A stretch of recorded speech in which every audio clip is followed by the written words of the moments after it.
هذا بيان للناس وهدى وموعظة للمتقين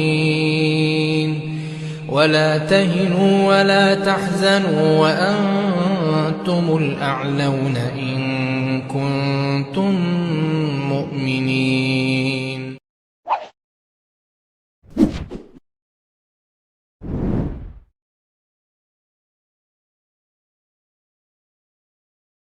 Assalamualaikum warahmatullahi wabarakatuh. Sahabat Mihrab yang saya cintai, segala puji kita panjatkan kehadirat Allah Subhanahu wa taala. Dengan nikmatnya kita bisa kembali disampaikan ke madrasah yang kita sama-sama cintai ini, Madrasah Ramadan, untuk kesekian kalinya selama hidup kita. Bunga-bunga salawat semoga terlimpah kepada Nabi kita Muhammad sallallahu alaihi wasallam, juga kepada para sahabat, ahli bait, tabi'in, dan seluruh pengikut ajarannya hingga akhir waktu nanti. Semoga kita termasuk orang yang berkesempatan untuk mendapat syafaat pertolongannya nanti di hari perhitungan. Amin, amin, ya rabbal alamin. Sahabat Mihrab yang dicintai oleh Allah Subhanahu wa taala, setelah di kesempatan sebelumnya kita tahu tentang ahwal para pendahulu kita di bulan Ramadan, pada kesempatan kali ini perkenankan hamba Allah yang fakir ini turut ikut serta dalam rangkaian program nasihat menasehati. Hari ini saya akan membahas mengenai sebuah tema sederhana, yaitu tentang makna sahur dan buka puasa. Sebagai muslim kita terkadang bertanya-tanya, atas dasar apa sebenarnya kita bangun di waktu sahur untuk kemudian makan di pagi buta, kemudian apa urgensinya kita menahan lapar dan dahaga untuk pada akhirnya kita batalkan sendiri dengan makan tepat saat matahari terbenam. Sahabat Mihrab yang dicintai Allah, rangkaian ibadah ini pasti memiliki landasan hukum yang kuat, apalagi kalau bukan perintah dari Allah melalui lisan nabinya yang mulia. Diriwayatkan dari Anas bin Malik, ia berkata bahwa Rasulullah sallallahu alaihi wasallam bersabda, "Tasahharu fa inna fis sahuri barakah." Makanlah kalian pada waktu sahur karena makan sahur itu ada keberkahan di dalamnya. Hadis riwayat Al-Bukhari wal Muslim, muttafaqun alaih. Syekhul Islam Zakaria Al-Ansari berkata, kata sahur dengan huruf sin difathahkan, yaitu artinya adalah makanan yang dimakan ketika waktu sahur. Sementara Imam Nawawi berkata, waktu sahur antara pertengahan malam dan terbitnya fajar, yaitu waktu subuh. Makan sahur sendiri hukumnya adalah sunnah, yang berarti sesuatu yang apabila dilakukan mendapat pahala, jika tidak dilakukan tidak mendapat dosa. Sehingga jika tidak sahur pun sebenarnya tidak masalah dan tidak mengapa, yaitu tidak berdosa. Namun lebih baik sahur imtithalan sebagai bentuk mengikuti anjuran Nabi. Makanan apa yang dikonsumsi ketika sahur? Apakah ada hal yang dianjurkan?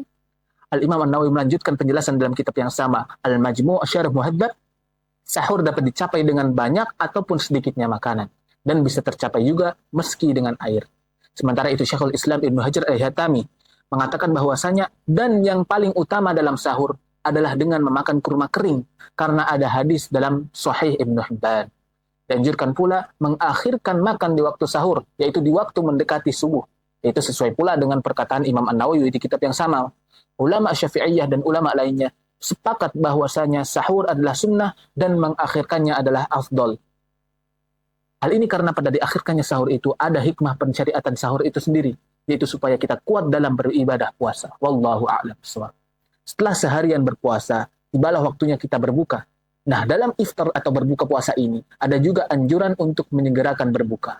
Anjuran ini datang langsung dari Nabi. Diriwayatkan dari Sahal ibnu Sa'ad radhiyallahu anhuma bahwa Rasulullah sallallahu alaihi wasallam bersabda, "La yazalun nasu bi khairin ma ajjalul fitrah." Orang-orang akan tetap dalam kebaikan selama mereka menyegerakan berbuka puasa. Hadis riwayat Al-Bukhari dan Muslim. Salah satu hikmah dari anjuran ini adalah penyegeraan berbuka menyelisihi orang-orang Yahudi dan Nasrani serta ahli bid'ah seperti Syiah yang mereka menunda berbuka sampai terlihat bintang-bintang. Al-Imam Taqiyuddin Al-Husni bahkan sampai memakruhkan jika ada yang menunda-nunda berbuka. Beliau berkata dalam Kifayatul Akhyar, dimakruhkan menunda buka puasa jika ia sengaja untuk itu dan memandang seakan penunda puasa itu ada keutamaan di dalamnya. Ketika berbuka, ada doa yang sebaiknya dibaca, yang lafadznya juga sama-sama telah kita ketahui, yaitu Allahumma laka sumtu wa ala rizqika aftartu. Ada pula redaksi doa kedua, yaitu dhahabat dhama' wa btalatil uruq wa thabatal ajr insyaallah. Dan tidak ada paksaan untuk kalian memilih redaksi satu maupun redaksi dua, sehingga kawan-kawan dibebaskan untuk memilih di antara kedua. Namun yang dianjurkan ulama adalah membaca doa setelah membatalkan puasa. Al-Imam Ibnu Hajar Al-Haytami berkata dalam Al-Minhajul Qawim Syarh Al-Muqaddimah Al-Hadramiyah, bahwasanya disunnahkan untuk berdoa ketika berpuasa yaitu setelah berbuka. Yaitu Allahumma laka sumtu wa ala rizqika aftartu, Allahumma dhahabat dhama'u talatil uruq wa thabatal anjiru insyaallah ta'ala. Karena ittiba, ikut Nabi sallallahu alaihi wasallam. Penjelasan dari hal ini diantaranya karena lafaz doa baik redaksi pertama maupun yang kedua mengandung kata kerja bentuk lampau. Wa ala rizqika aftartu dan dhahabat dhama'u, yang artinya aku beriftar dari rezekinya dan telah hilang rasa dahaga. Tentunya tidak ada masalah bagi kita untuk membacanya ketika hendak berbuka saja. Namun pastinya sebagai muslim kita sebatasnya mengambil semua kesempatan baik dengan kualitas yang paling baik. Sahabat Mihrab yang dicintai Allah Subhanahu wa taala, saya kira cukup demikian apa yang dapat saya sampaikan. Saya berharap kalimat-kalimat singkat ini dapat menginspirasi kawan-kawan sekalian dalam memperbagus kualitas sahur dan kualitas berbuka dalam rangka mengikuti amalan Nabi dan mendapat syafaatnya nanti.